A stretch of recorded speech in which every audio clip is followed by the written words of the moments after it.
my name is Valkyrie Brent, and today we'll be going over the top 10 guns with the most recoil. I've been known to do a little bit of shooting from time to time. I own a couple of guns, and I have a pretty good idea of what has the most recoil. Now, as YouTube's premier recoil queen, I'm going to tell you which of my guns recoils the most. Top 10 countdown of the highest recoil guns. Number 10. 500 Smith & Wesson with the little stock thingy.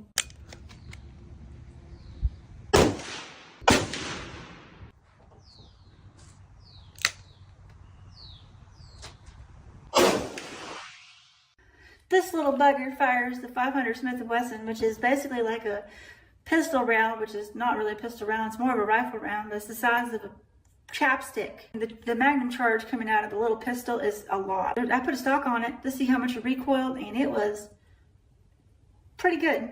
Firing this normally is painful and unpleasant. Number 9. The German World War II 8mm Mauser.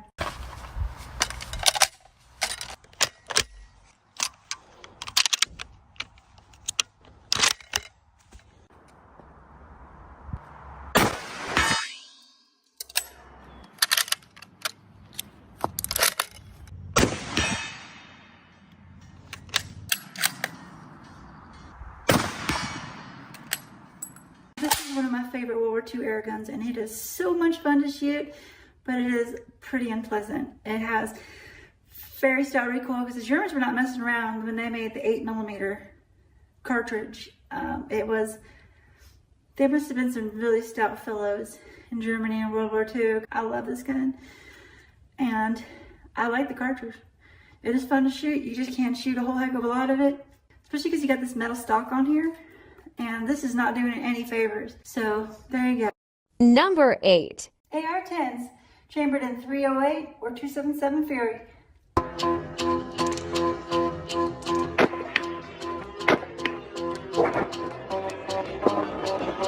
So this is my SIG AR-10, chambered in 308.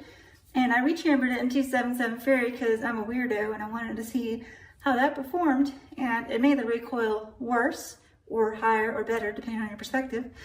But yeah, AR-10s, they have quite a bit of recoil. They aren't super pleasant to shoot. They have violence. The action is kind of violent. You could probably use a better brake, and modify it with different things to reduce the recoil. But if you just have a stock AR-10, it's pretty significant. And if you rechamber in 277 Fury, oh boy howdy, you are in for some more recoil. It's a small round going very fast at very high pressures, and that extra pressure is very hard on the action. So I don't know how long this thing is going to last in 277 Fury, but it is a lot of fun to shoot, so hopefully a little bit longer. Number 7.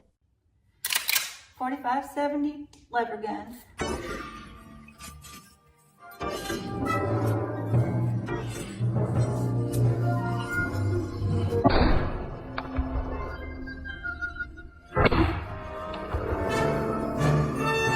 So this is my Marlin, and I got this because I have a horseshoe in my butt and I just happened to cross it. And it is the only gun rated for T-Rexes, which is probably not true, but it's the only one rated by Marlin for T-Rexes. And it has quite a bit of recoil. This light doesn't have any sort of mechanism to absorb it. It's just lever action. So all that recoil is going straight into you. And these things, they have pretty stout recoil to them. It's not the worst by far, not even close to the top of this list, but it does deserve to be here. Number 6. 12-gauge shotgun.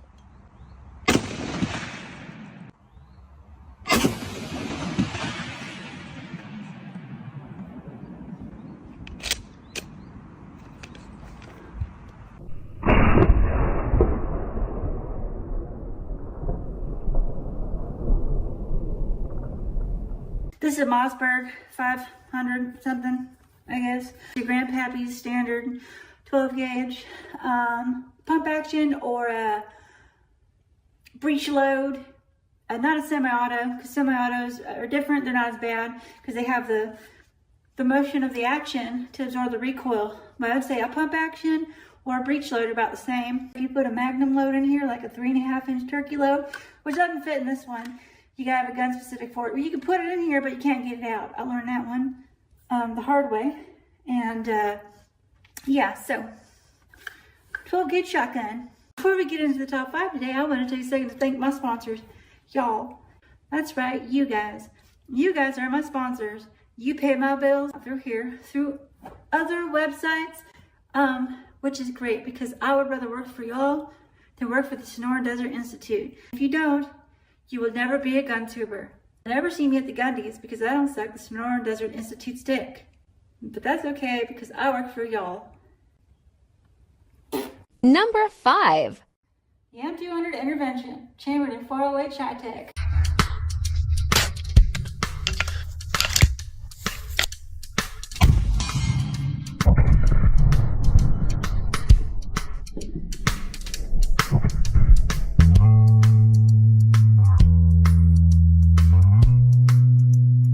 Beautiful piece of machinery here is the M200 Intervention, and it's really cool. With the muzzle brake on there, it's not as bad. It's probably more like a 1 or a 2, and the gun itself weighs like 30 pounds, so it does absorb a lot of the recoil, especially when you have that brake on there. But when you take this brake off, which is just screws right off. This is the only one I've gotten scope bite from, and it's because the stock does not lock in the middle position, but it gives you the impression that it does because it makes a little clicky noise to just kind of mess with you. I think that Chi-Tech was trolling when they made it. It makes a little click and it doesn't lock in. So when you shoot it, the stock collapses and it hits you in the face. It's just, you know, a really cool gun. But yeah, it does have quite a bit of recoil without the muzzle brake on there. So Number 4. Cal-Tech KS7 12 gauge. Cal-Tech KS7 12 gauge.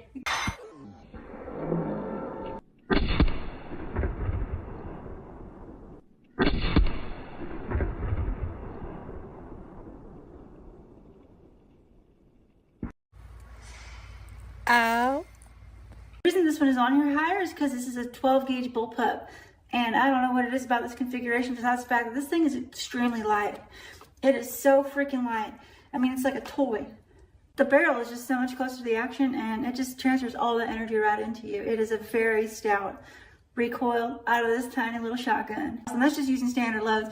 You can shove a Magnum in there like I did. You just have to make it fit, and it'll fire it. It's just a pain in the butt to get out. You have to take the gun apart to get it out. I found that out the hard way too. But it's fun if you don't like yourself.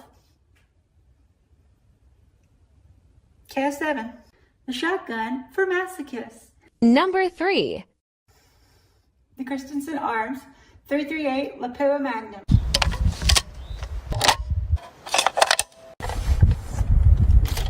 Do you have eyes on the target? Yes, sir. The person on the right.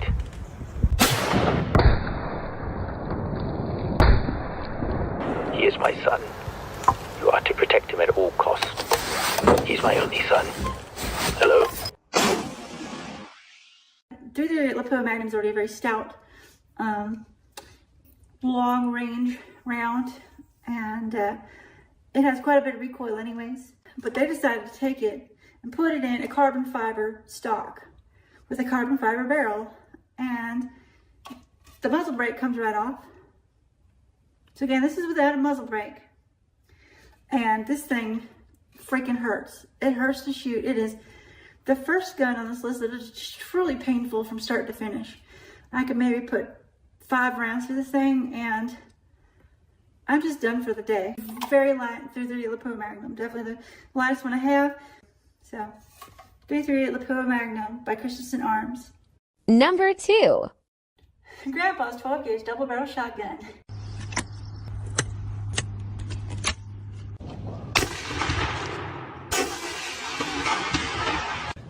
Ow. The 12 gauge double barrel shotgun with both barrels going off at once. Yeah, about 160, 170 pounds of felt recoil. And a very light shotgun with nothing to absorb it. Double barrel, both barrels, same time. Awful, just freaking awful. Just so much pain. It just a huge bruise on my collarbone. It broke the skin and left me in agony for probably 3 or 4 days. I couldn't shoot because that thing just messed me up. Number 1. The Cadex Arms 50 BMG trimmer.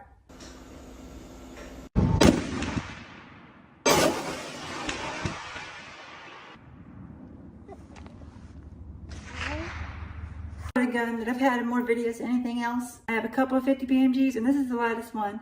It's got an 18-inch barrel with this massive brake on it. Most of my 50s are around 30 to 40 pounds. This one is 20 pounds and it is pretty light for a 50 cal. It has very, very stout recoil ordinarily. It has a massive muzzle brake on it, which is why they call it the trimmer, because it will set off car alarms in the parking lot. If you want to make friends, bring this to the range because you will scare away all of the livestock in a 50-mile radius. The other thing is that this muzzle brake, unlike most 50s, like my other 50 cals, where they lock tight the muzzle brake on so it doesn't spin off, this one has a locking nut. So you can take it off for a suppressor. And I have fired this thing without the muzzle brake on it. An 18-inch 50 BMG fired without the muzzle brake. I did it one time and it hurt so bad. It was just like, instantly I regretted it. But this one is, yeah, probably the reason it's number 2, 50 BMG Cadex trimmer.